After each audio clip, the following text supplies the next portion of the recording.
What's up guys, it's me, Emily G, back at you again with another video. I am doing this video today because we had recently covered on my channel a video about the GlamBOT guy, Cole Walliser, and how those leaked emails came out a little while ago regarding him and a potential client, in which basically, to sum it up, he had accused the client of not being able to afford the GlamBOT camera, which we now know is not even like Cole Walliser's design or really company. He's just correct me if I'm wrong, like alleged affiliate of the company, and he works for them. But the camera's not his, he didn't design it, and he was just being very rude and, dare I say, egregious in these emails. Very accusatory and terrible, and please go watch the video. We describe it all there. We read through the emails. It's crazy. So today I wanted to make a follow-up video to that because we recently found out online that he came out with an apology video because, girl, everybody's doing apology videos these days. It's the new thing. I think we've reached that point where now the cameramen are making apology videos for people. I mean, it's getting to a point eventually, but I have not seen the video yet. I've scrolled past it real quickly and I see that he's in there with his hair up, and he is an apology bun is what people were telling it. People were saying it. It's either an apology bun or they said, God, what did they say? Like an empathy bun? I have no idea. That's what I heard somebody say it online. So he's in this video with his empathy apology bun, and we're gonna see what he says today. I'll be curious to know. I recently also filmed a video about Gabby Hanna, which I know these two are not related, but I recently filmed this video about Gabby Hanna in which we reacted to a video inside of this video. I'm a little bit newer to doing that, so we're gonna try and see how it goes. I'm gonna try to keep my thoughts much shorter than the Gabby video, which ended up being very long. So we're gonna condense this a little, but just a few little housekeeping things real quickly. My stuffed animals are on the side. They're my live studio audience today. I do have different lighting than normal because I'm trying a new thing out where I just try to look better. And so we'll see what happens. And I hear that my neighbor is back and he's humming. So hopefully he moves because I can't stand him. But let's get into this video without further ado, and we're gonna see what happens. I want to talk about some emails that I sent years ago that resurfaced recently. The tone in these emails was dismissive and curt, and that is not okay. Okay, right off the bat, I like that he is getting into this very quickly and swiftly, and we're not doing any kind of intro or anything. I don't see that happen often with like YouTuber or online persona apologies, and I do appreciate that. However, the white background, white shirt is not lost on me because we know that that is something that YouTubers do when they apologize, and I think that's funny. In 2019, I didn't have a team around me. It was just myself. I edited every single video. I answered every single email, and I was overwhelmed. But that is not an excuse. Everything lands on me. I think the hardest part about all of this is being labeled racist.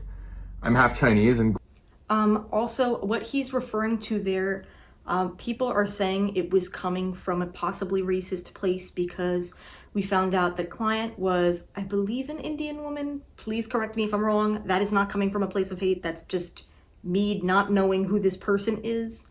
But she is a woman of color, and so people were immediately going that direction. I went more of the direction of it's a woman, to be honest. I thought maybe that's why he was kind of speaking to her in a certain tone. That's where I kind of had thought this landed. I didn't think it was particularly like coming from a racist place, but at the same time, I didn't completely make up my mind, and I guess we'll never know, right? So let me know what you thought it was, or if you don't know, let's lock in.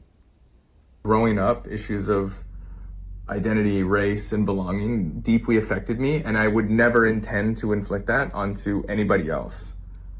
But I do understand that reading these emails, people could be upset and assume bias, especially given the frequency at which people of color experience being dismissed. And so I take responsibility for my words. I'd also like to point out that just because you are not a Caucasian person doesn't mean you can't be racist. I hate that that has I guess I like the way he puts it in there that, you know, he knows how it feels and he's so sorry, he would never want to bring that onto somebody. But it does also feel like he's almost kind of using it as like a little bit of a shield, where he's like, I've experienced it myself, and I don't know. We vaguely like dip into deflecting a little bit. I don't quite think we're there, but that's just my thoughts. Regardless of what my intent was. I also want to acknowledge people's concerns that they were mistreated or felt dismissed or treated less than on the red carpet. Right. So this was another topic that people were bringing up, and I guess this had been brought up while these emails resurfaced from 2119 or 2119. Oh my goodness, from 2019. We're not quite there yet. People were saying that the reason Cole Walliser, I believe that's how you say his last name, was not invited to the Grammys this year because he wasn't. Oops. And they actually had something called a stun cam instead of, I know it kind of sounds like a pew pew, like a not good thing. It was called a stun cam, and they had that in place of the GlamBOT because I guess they just decided like, oh, it's bad press, like he's tied to it, he's under fire right now, let's just bring in something totally new. Which is not totally new, but they had that. He was not invited to the Grammys. But people were saying that they thought maybe also he wasn't invited back because of just the way he posts on his personal pages these interactions with celebrities. And sometimes he chooses to post interactions that may not always seem outrightly positive, or some people have accused him of like framing these videos in a certain light to make a celebrity look a little rude or whatever have you. I think the bigger picture here is that he's being paid to be here at this event, and the majority of the content is used for his personal page. I think that's where I have a problem with it, because you're there to get paid for a job, not to like work on your own social media.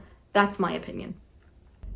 Live events move really fast, and I would never want someone to come see me and leave feeling that way. But I do understand that it could happen, and it did happen, and for that, I am sorry. I think also he may be talking about J-Lo. I heard J-Lo specifically and Cole Walliser, they both came up at the same time. Some sort of bad feeling interaction there. Not completely sure. I'm not very familiar with J-Lo, but I know that she has interacted with him on the red carpet at some point.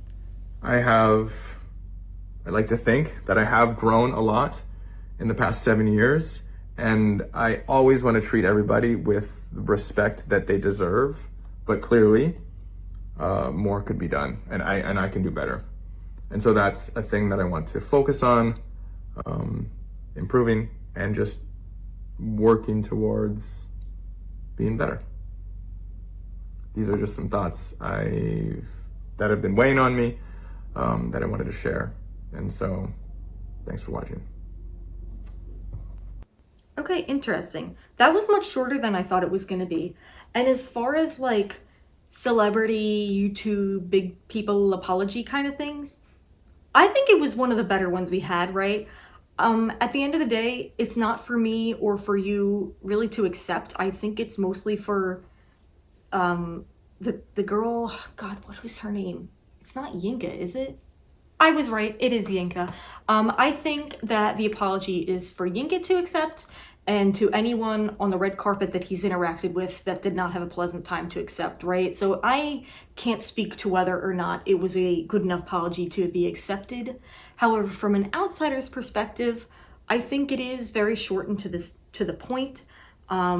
I do see how it could be annoying for him for an email chain to be leaked from 2019, which was 7 years ago-ish.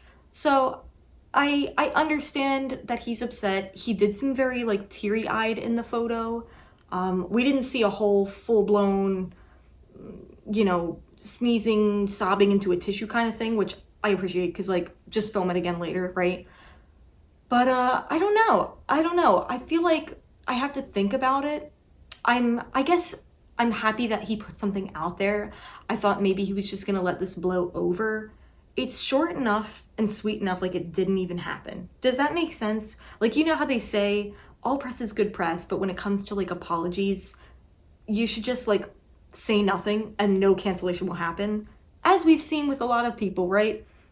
Take for example Cody Ko, who never apologized for like allegedly sleeping with Tana Mongeau while she was underage. He didn't say a thing. People love him. People don't go there, right? Like people don't mess with that topic because they forgot about it because he never addressed it. So I don't know if in the end this will help or hurt Cole. I feel like since the Grammys have already passed, I'm sure they'll reinstate him at some point for, whatever have you doing the GlamBOT. I don't know how soon that's going to be, but I did want to read the apology and I want to get a conversation going down below because I think it's an interesting topic and I definitely want to do follow-ups for things that have a two-parter. I don't want to leave anything out. So I find it fascinating. I wonder if he'll be back at the Grammys. I don't know. I mean, he's very bubbly. He's great on camera and interesting. I mean, people have been canceled or, held to a certain standard, as I like to call it, for much more. So, but again, I am not one of those people that he's hurt personally. So we'll see. I do think the emails were really annoying. And if I can be a little bit harsher on him, he says I'm doing better. I'm working on being better. How? Did you take a class in politeness? And also he said something along the lines of there's always a lot going on. I'm the only one on my team. I work in a very small office and I'm one of very few people on a team, or I have jobs where I am the only person, right? I'm a small business owner. I'm an independent worker, contractor, right? I don't freak out when it gets stressful. I don't freak out and yell at people and take it out on other people, especially clients, right? That's the opposite of what you want to do. So I don't know if he was just completely crashing out or it was the middle of the night and he thought he was dreaming. I have no idea. But I'm just curious to see why, do you do that all the time? When you get really stressed? Because that's kind of odd, right? So I would have liked to have heard, what are you doing to, not freak out at people? And what's the lesson that we learned here other than be nice? Be nice is too vague. So anyways, y'all be nice out there and comment down below what your thoughts are and if there's any other topics you want me to cover, and I will see you on the next one.